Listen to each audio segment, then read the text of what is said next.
how did we get started and wanted to travel with a tiny house? Well, we said, what about if we built a tiny house? Maybe travel around and stay in a place for a few months. If we like it, we continue, or we stay there. And if we don't like it, we move on.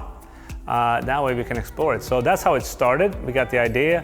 We had seen tiny home shows, etc. on TV and said, hey, let's see if we can do it. We really got smitten by the whole idea of building something that's exactly what we wanted. Had all the features, and it was more of a house. We designed. That took probably about 3 to 4 months. And we did some validations. We went to an architect. We just want to make sure it's stable and safe. And they made some suggestions. And then we found a workshop online. And we went down to Atlanta for a weekend learning how to build a tiny house on wheels. It was a great experience.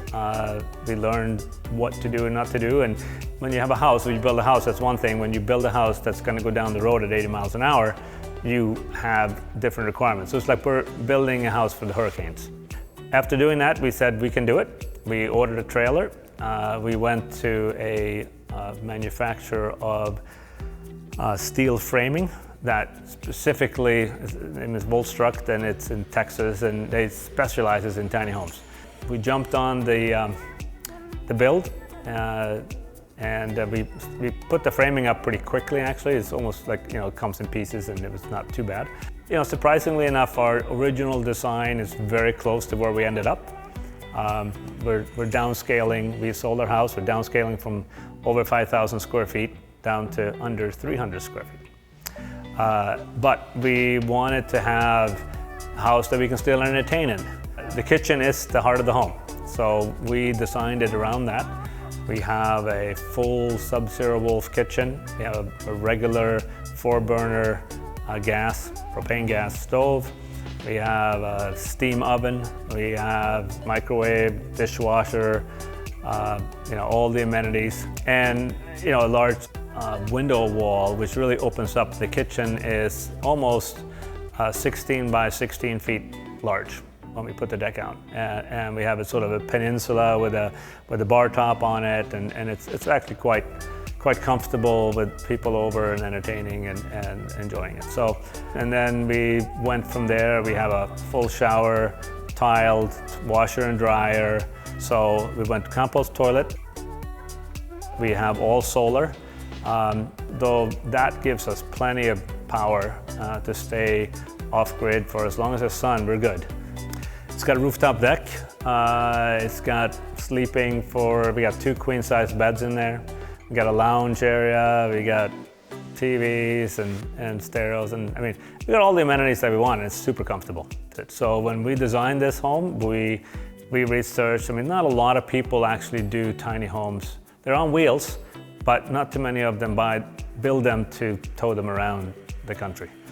There are a few, there are a handful, and they are usually smaller trailers. And we went to our trailer manufacturer and we asked for a trailer to, be about 21,000 pounds, so 777K axles, leaf springs, and with whatever tires came with it. I didn't know any better, and as we got closer and closer to the build and building in all of these amenities, I didn't mention the fact that we have teak siding, teak decking, and teak flooring, which is extremely heavy.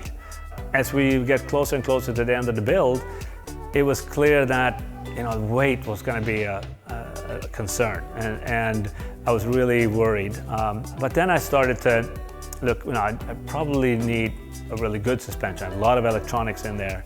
Came across another couple that had just done an upgrade on their RV from the regular leaf springs to the independent suspension.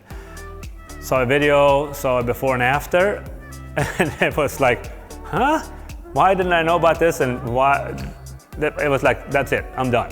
I don't need to do any more research. That is what we need. We've always been, that if we find something and it's, you pay maybe a little bit more, but you pay for the best, and you get what you pay for.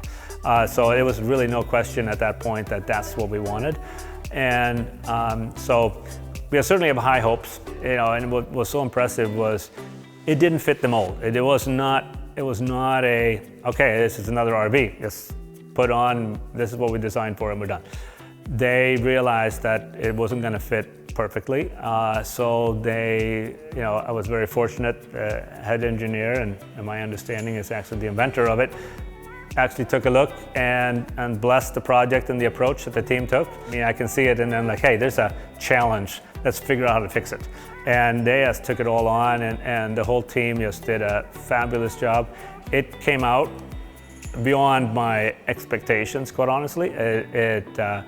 When I look at my axles before what I had, which, and now what I have, it's like night and day. It looks like it was some kind of toy that I had before, and it's amazing that it actually got me here, to be honest. And it did make a lot of creaking noises and things, and when we pulled it out and we went over and weighed it the first time, I'm just wondering, is this thing gonna actually hold up? And I'm so glad that I'd made the appointment to come up here, and I'm just hoping that we didn't put too much stuff in the tiny house, because I just want to be as light as possible going up there, and now I feel no issues. I mean, I'm just, I couldn't be happier.